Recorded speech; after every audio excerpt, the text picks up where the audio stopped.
So this is the Watch 3 versus the Watch 4. In this video, I want to help you decide which one you should be picking or if it's worth upgrading from the Watch 3 to the Watch 4. Something to keep in mind is that both of these are Bluetooth variants, and this is the 45mm versus the 46mm. So let's get started. So now off the design, obviously this is the black one, this is the silver one. So color-wise, you can pick silver or black in either one, doesn't make a difference. But design-wise, they both have the bezel, both have buttons on the side.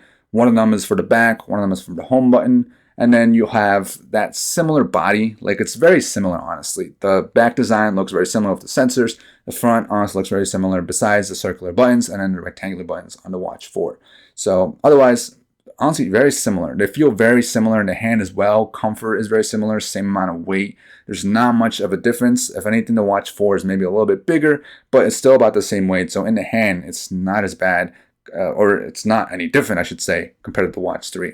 Now, I will say that the Watch 4 uses a 20mm band versus the Watch 3 that uses a 22mm band. So if you're coming from the Watch 3, that's something to keep in mind, that you can't use your old watch bands on the new Watch 4 Classic. But otherwise, design-wise, I think they're both very nice. They're both very similar. If it were up to me, it really wouldn't matter which one you pick because they're such similar design that it doesn't make much of a difference. But I'm always going to go with the new one. So to me, Watch 4 is the best one. But if you have the Watch 3, design-wise, you're not getting much of an upgrade. And if you're picking between them, really which one you go with, you're going to get a very similar design watch. But yeah. So the biggest difference, if anything, that's going on between these watches is obviously the Wear OS that they have. So this is Wear OS mixed with One UI, and then this is just One UI with Tizen. So honestly, there's not much of a difference in my opinion. They're very similar, just the way they're designed, the way it looks is kind of different. So with the Watch 4, you still have swiping to the left to get all your notifications, and then you're swiping to the right to get your widgets, your different tools.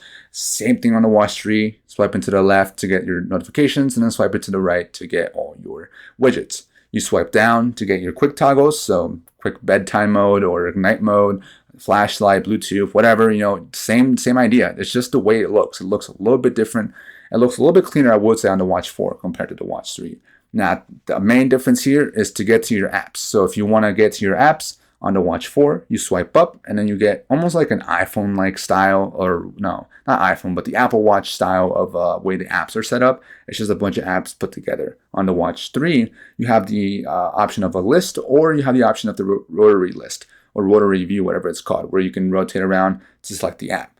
Honestly, I kind of prefer the way it's set up on here. I was about to say here, but I much prefer on here. It's a little bit more organized and cleaner looking, but I guess the simplicity of it and trying to look like an Apple Watch, I guess I get it, but be your own person, But yeah, honestly, the UIs are so similar that the UI jump really isn't the biggest, and I thought it was going to be a pretty big jump, but it's not. The only big jump that you're getting here is the ability to use Google Apps on the Watch 4.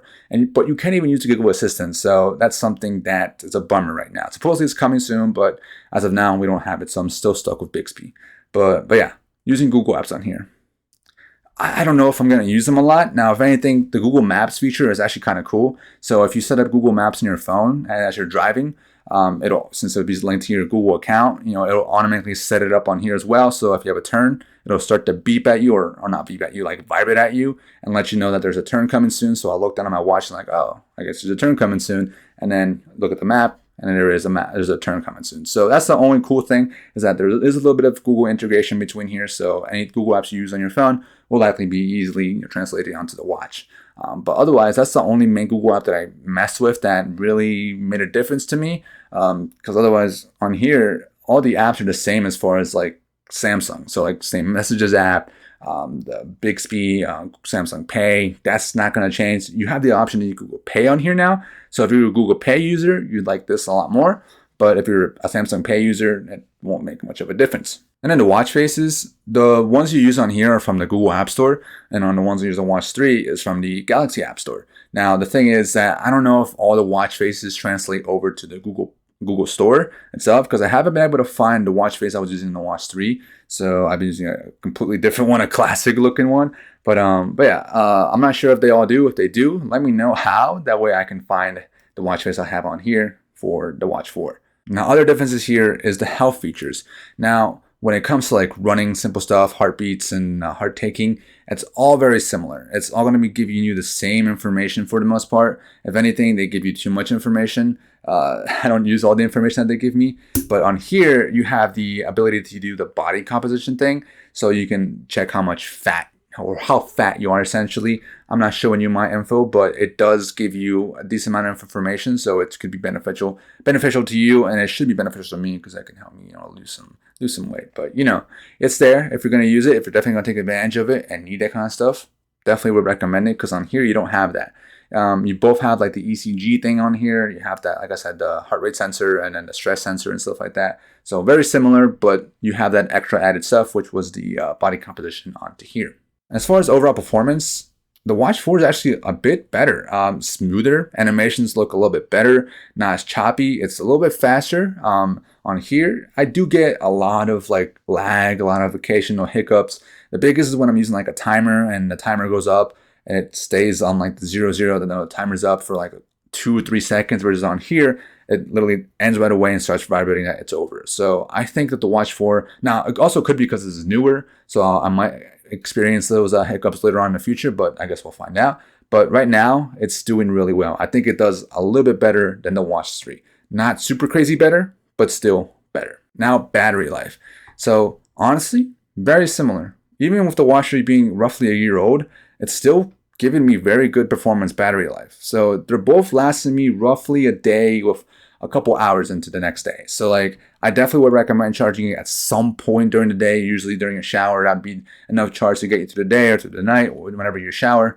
Both of them, whichever one you pick, just charge through when you shower and you should be fine. Now, if you're using the always on display, which both of them actually have, and I'm sure with both of them, you're gonna drain more battery, and it's gonna be about a day's use. So you're gonna have to charge maybe overnight. So if you're an overnight user and track your sleep, yeah, you're gonna wanna use the charger more than once in a day. So you make sure you can have enough during the day and then during the night. But overall, battery life is very similar. So even if you're coming from the Watch 3 to Watch 4 and you want that better battery, you're not gonna get much of a difference. You're gonna be pretty much the same as you were in the Watch 3. So which one should you pick? If you're on a budget, you'd be fine with the Watch 3. If you want the latest and greatest and you have the money, just go for the Watch 4. Honestly, you're getting the newest OS, a little bit smoother, a little bit better. It's gonna be a nice buy. If you have the Watch 3 and you're considering the Watch 4 Classic, should you upgrade? Honestly, in my opinion, no. I think you could save your money and wait for the next watch and then upgrade, because you're still going to get a few more updates on here. And again, it's still very similar in the way it looks and performs. So overall, you're not getting a huge jump on here. I would definitely say you can wait out another year and then you can upgrade. But if you want the latest and greatest, you can get a good trade-in. Yeah, I would definitely say upgrade. But otherwise, that's it. Hope you guys enjoyed, and peace.